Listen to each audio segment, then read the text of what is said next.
I needed to start this one with a confession and a disclaimer. Some of the things I'm about to tell you are going to be very hard to believe, okay? I hope you can hang in there with me until the end.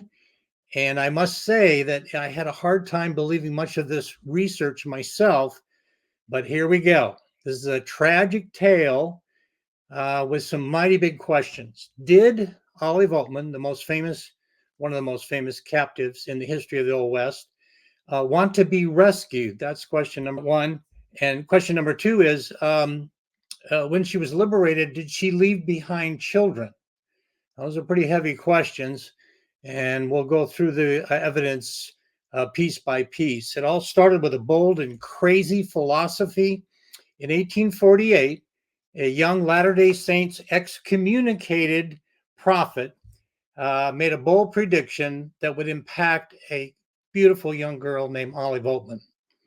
James Collins Brewster was 24 years old, and he came up with this prophecy that in the Midwest was gaining traction, and that was that he had predicted that there was this place in the West which he called Land of Bashan, and it was going to be the Eden-esque place that they would live happily ever after. Here's a quote from him: "Fear not, for I am with you. I will bring your people from the east and gather you in the west.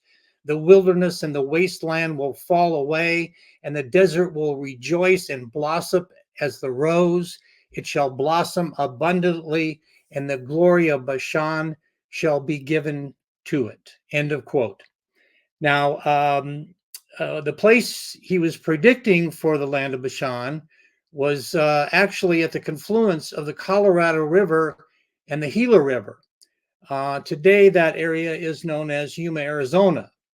And in the 1850s, this was probably one of the most godforsaken spots on earth. He didn't apparently know that because in his prophecies, he said that there would be pine trees growing on the banks of the river there. And so this is crazy, I know, but on August 10th, 1850, 93 Brewsterites, including the Royce Oatman family of 9, took off from Independence, Missouri, in 43 wagons headed for the land of Bashan. One of the participants on the wagon train, her name was Susan Thompson. She said that the journey in the beginning was a continuous picnic. And when they had stored goods, they would stop for lunch and have just a delightful time. The men would go out hunting. And in the evenings, they would gather around the campfires and they would sing, and the young people would dance. And she said that there was plenty of frolic, quote, and plenty of lovemaking. That is a quote from Miss Thompson. Well, of course, the good times did not last. And by the time the wagon train reached Socorro, New Mexico, the party, the number of wagons had been cut in half. And petty infighting, alternate visions, just all the usual human conditions that would take place on a long trip like this happened. And so, to cut the story a little shorter, by the time the wagon train reached Maricopa Wells, which is south of present-day Phoenix, Arizona, the number of wagons had been cut down to 3. Now, this is where the story starts to get a little bizarre. The Royce Oatman, his wife, was pregnant 8.5 months, and so he was anxious to get to the land of Bashan, Yuma, and it was only 120 miles away. And as every day went by, they were there for a month. And then a strange thing happened. 2 riders came in from the west, and one of them was a 25-year-old entomologist who was, I'm not making this up, who was out looking for beetles, as in the bugs, okay? And he had a guide who he called Juan the Sonorian, as in Sonora, Mexico. And he had traveled from the East Coast all the way around to San Francisco. He had taken a packet down to San Diego, and him and another physician had been out on a dry lake east of San Diego, looking for beetles, and then him and that physician traveled to Yuma Crossing, it was known then, and they went all the way down to the Gulf of Mexico. That's 40 miles looking for beetles. And at one point, he sent home to his father, I believe it was in Baltimore, 10,000 beetles stuck and primed and kind of and shipped them to his father. So Dr. LeConte was his name, and he said to Royce Oatman that he never encountered any Indians on the path from Yuma all the way to Maricopa Wells, and that he didn't even see any sign of Indians. So Royce probably made the decision to continue on his own. The other two families declined because of safety reasons, and they stayed in the encampment at Maricopa Wells. And so Royce Oatman took off with his family of 9, his wife's 8.5 months pregnant, on their own, and they went around the big bend. It's called Gila Bend, and they came back around the other side, and they were on their way there, and they were overcome by Dr. LeConte, who had been down to Tucson. That's a 100-mile run from Maricopa Wells. Probably ate at the Cushing Street bar, had a great time, found some beetles, then came back, and now he's like the road runner, beep, beep, coming up behind the Oatman family, and he finds the Oatman family very distraught. They're going slow. Their oxen are not fit for the trip, and they're very depressed. And so Royce asked Dr. LeConte if he would take a note to General Heitzman at Fort Yuma, Camp Yuma at the time, to come back and send somebody out to help them. Well, then a weird thing happens. Dr. LeConte and Juan the Sonorian take off, and they're on a mule and a horse, and they go a day beyond on the Gila River heading towards Yuma, and they encounter about 6 Indians on the trail. We now believe that they were Yavapai at the time. The Apaches got blamed for everything, and so they were thought to be Apache at the time. Now we think they were Yavapai, and they made a feint to fight, but Juan the Sonorian and Dr. LeConte put up, and he held a pistol and knife, and then they took off and disappeared. Well, turns out that they Indians that were facing them were just doing that as a ruse so that the other Yavapais that were with them could steal their horses. So they stole their horse and their mule, and they took off down the trail. So now LeConte feels bad about telling the Oatmans that he didn't encounter any Indians because he just about had a fight with some. And so he leaves a note and says, be careful. We ran into these Indians, and he leaves a note, which the Oatmans probably never saw. And then him and Juan walk the 115 miles to Fort Yuma. And when he gets to Fort Yuma, he says to Heinzman, you need to go out and send some troops out to help them. And Heinzman declines and says, that's in Mexico, because at the time, the Gila River split what was Arizona territory, and the Gadsden Purchase hadn't happened yet. And so anything south of the river was out of his jurisdiction in Mexico. And so he refused. And so they got in a fight. And Dr. LeConte says, you have to help these people. And so Heinzman writes a very, very mean report that night, and calls that he was confronted by Dr. Bugs, which once again, if I saw it in a movie, I'd go, yeah, I don't think that sounds very realistic. But Dr. Bugs, he finally sends 2 guys out, but they're too late, because here's what happened. Those same Indians, we now believe, came walking up the trail. Now, in the movies, of course, this is once again hard to believe. In the movies, an Indian attack is at dawn. They come riding in, they're yipping and yipping, and they're shooting arrows, and they're attacking, and they're underneath their horses and stuff.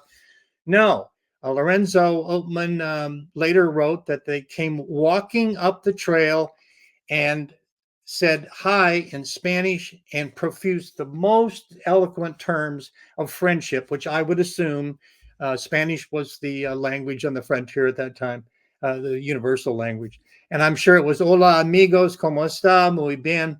And so they asked for some bread, some pozole. And so Royce Oatman, whose rifle was in the wagon, and they were having lunch. Their oxen were tired and sitting there. And so the whole family was around, and he produced some, and they wanted some tobacco, which he produced. And then they wanted meat, and he said he didn't have enough. He just had enough for his family. And one of the Indians, the Yavapai warriors, walked over to the wagon and boldly got in the wagon and came back and said, now we want more. And when he said no, he couldn't do that, they all stepped off to the side and started talking among themselves. And what they were literally doing was, you kill her, I'll kill him. They were divvying up who they were going to kill. And they decided to save the two girls because they could use them for slaves or whatever. And so with a war whoop, they brandished their war clubs, and they killed everybody right in front of Olive Oatman and her sister, who is 7. And they hit Lorenzo, her brother, in the head 4 times. Should have killed him, and he staggered over to an edge and fell over the side. So they probably got out of reach where they could hit him anymore. And so then they grabbed the 2 girls. They took the wheels off the wagon. They knifed all the fleece pillows and stripped all. And they had to watch this, the 2 girls. And then they took them with a bunch of food off to about a mile north of there, and they made some of the food and then offered them some in a derisive way and mocking them. And Lorenzo woke up. He had a bloody head, and in the meantime, they took the bonnets and the footgear, their shoes of the 2 girls, and made them walk 90 miles to their encampment, which we now believe were in the Harquahala Mountains. And if you know Arizona at all, that's on the south side of the Harquahalas, from Aguila to Salome, and Hope is out here, and Wickenburg's over here. And I'm just trying to give you an idea of where they were. And the girls were treated as slaves, and they were beaten, and it was a pretty awful existence. And so then Heinzman finally sent out the 2 soldiers. They found the bodies. The alarm went out, and Lorenzo was taken to Fort Yuma, where he was, helped back to his wounds, and he went on to California, and he spent every single day trying to find authorities who would go and find his sisters. Well, about a year into their captivity, they were not found. The Mojaves came, traders with the Yavapai, and they traded for the 2 girls. And they left, I believe, 2 horses and some vegetables and whatever. And now they took the young girls to their encampment, which is on the Colorado River, up about where Needles, California is. In fact, some believe that the encampment was on the 9th green of the Needles golf course. I'm not sure that's true, but as I said, so many things in this story are just so crazy. And so the Olive and her sister, they move in with the chief's family, and it's debated to this day, were they slaves and captives, or were they treated as family? And of course, Lorenzo's never given up hope, and he keeps, trying to admonish the officials in California to please go look for his sisters. Well, then a strange thing happens. There's a railroad survey that's coming through, and they come through and they spend 2 weeks in that area talking to all the tribes and stuff. And Olive does not appear.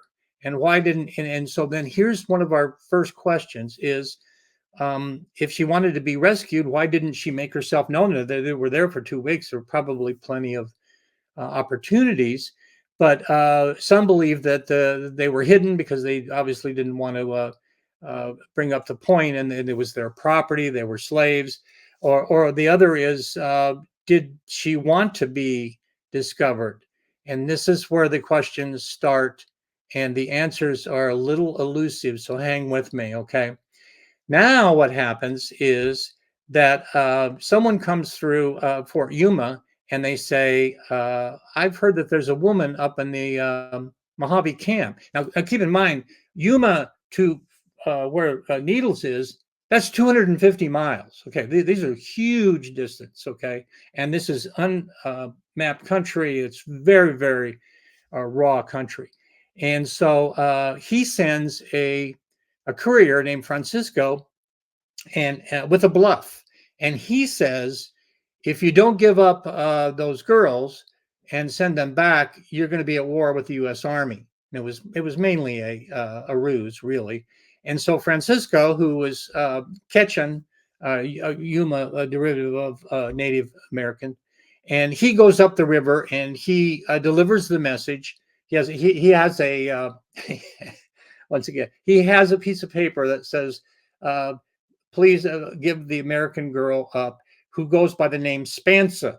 Now, Spansa is in the Mojave language is a term I don't want to say it. It's a little rude, okay, and it speaks to one of the questions we're asking here today is, was she sexually active and did she have children?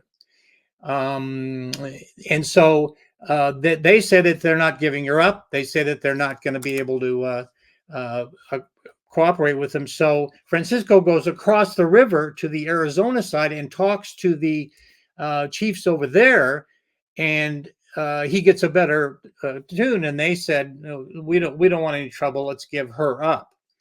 So this is a critical juncture because this is 5 years in, okay, that she's been a captive, and they go across and they talk the other side and say, you've got to give her up, okay.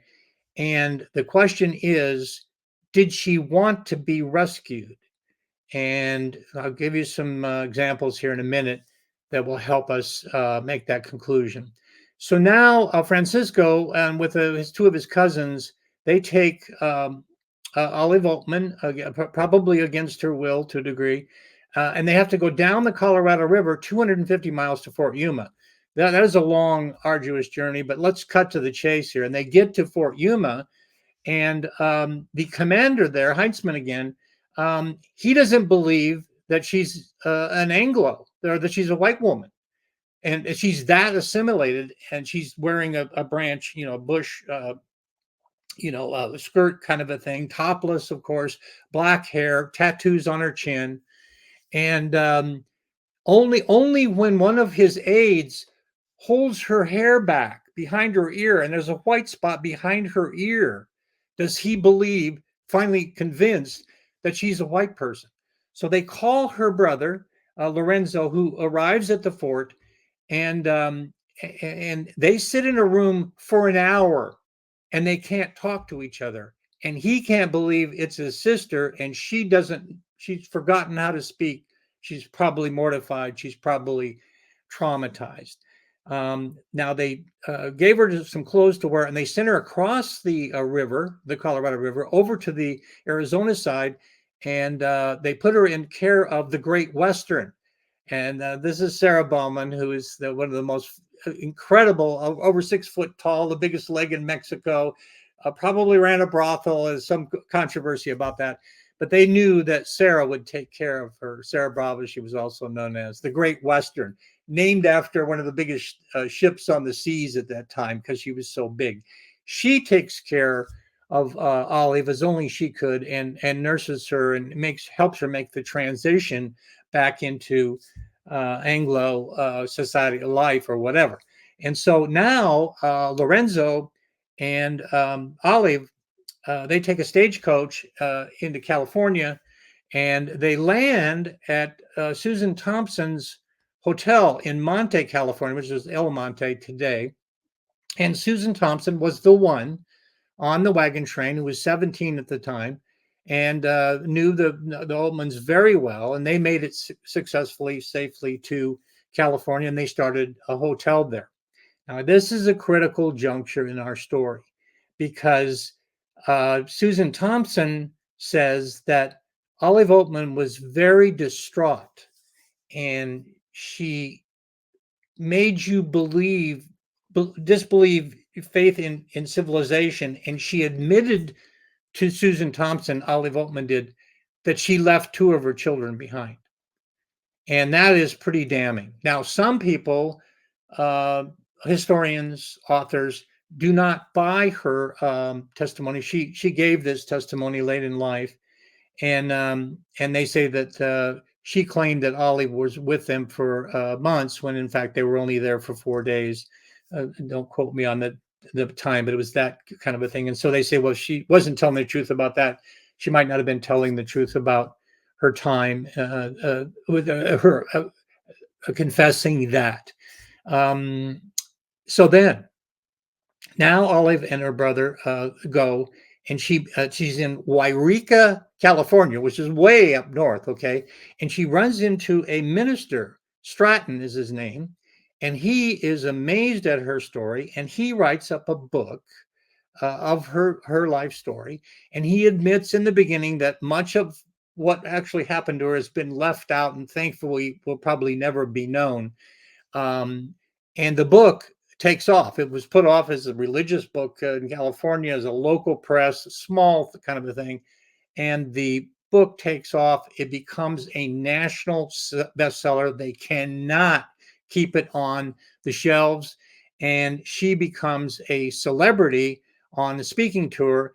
And people just, she has those tattoos. And by the way, she claimed that the tattoos marked her as a slave, but we now know that married women have the vertical blue tattoos on their chin. That's what designated them as a wife. And so she has these tattoos, and she's giving talks all over the country. And she claims a couple of things. One is she claimed that they were never unchaste towards her. They always uh, respected her on that level, because in that time and era you could not. They called it in Victorian times, fate worse than death. That you would, actually have relations with a Native American. Seems a little radical today, but at the time that was exactly how they positioned it. So now she's a celebrity and going all over the country, making a lot of money actually from her speaking fees. And the book is a huge success. And she's living in upstate New York, and she hears that a big Indian, that's what they called him, Irataba, who was a Mojave chief, and he left the Mojave homelands and went to Washington, D.C., and probably sat down with Abraham Lincoln in 1864. And he was a big deal in the press and everything. And the Mojaves are huge. Okay, the Mojaves. I grew up with the Mojaves, and Moon Nish was 6'3", and I was a quarterback for the JV team in Kingman, and I can still see his helmet coming in from the side as a tight end. That guy was huge. Okay, and the Mojaves are very big dudes. Okay, and Erataba was no exception. And so he's in New York, and Olive Oatman comes down on the train all the way from northern New York, where she was living, and she goes to the hotel where he's staying, comes into the lobby, and they clasp in the Mojave way with the left hand to ensure their devotion or whatever. And they have a wonderful talk in Mojave. She's speaking to him in Mojave. And he said later that he told her, when are you going to come home and leave all your pale-faced friends? What she was probably doing as well is asking about her family, and that would be her children. Okay. So then what happens is she marries a rich Texan. She goes to Sherman, Texas, and she retires from speaking, and she adopts a daughter, and the daughter dies unexpectedly, does not live. And the people who don't believe that Olive had children while she was with the Mojaves believe that perhaps she could not have children, period. And that's another reason to believe that she didn't ever have children. Now, this is where the story starts to the irony of ironies. Here's what I believe. Okay, I believe she had two children because the respected historian Charlotte Hall from Prescott, Arizona, there's a museum named for her. She told a researcher privately in 1904 that Olive had two children by the Mojave, and that one of them often visits Fort Yuma today. And I do believe Susan Thompson, even though she got the time spent with Olive of her release wrong, Here's her quote, which I think is devastating. She claimed that Olive was a grieving, unsatisfied woman who somehow shook one's belief in civilization. I don't think that's a sentiment or a statement you can make up. It strikes me as painfully honest and painfully true. Well, one other thing that I've got to tell you is okay, the prophet Brewster, remember? He claimed that he was going to send them to the land of Bashan where the crops would grow and the wine would meet the sea and blah, blah, blah. Irony of ironies. In 1902, Teddy Roosevelt, yes, that Teddy Roosevelt, he minted the Bureau of Reclamation, and the Yuma Project diverted the Colorado River to irrigate more than 58,000 acres along the river all the way to Mexico. The water turned the harsh desert into a lush tableland supporting 275 farms and 90,000 residents. Farming year round, today those farms produce 196 million crops every year. The Chamber of Commerce in Yuma claims that 90% of all the wintertime leafy vegetables in the United States come from this area, an area that was once prophesized as the land of Bashan. Let's end with a quote from Brewer. The wilderness and the wasteland shall fall away, and the desert will rejoice and blossom as the rose. Amen.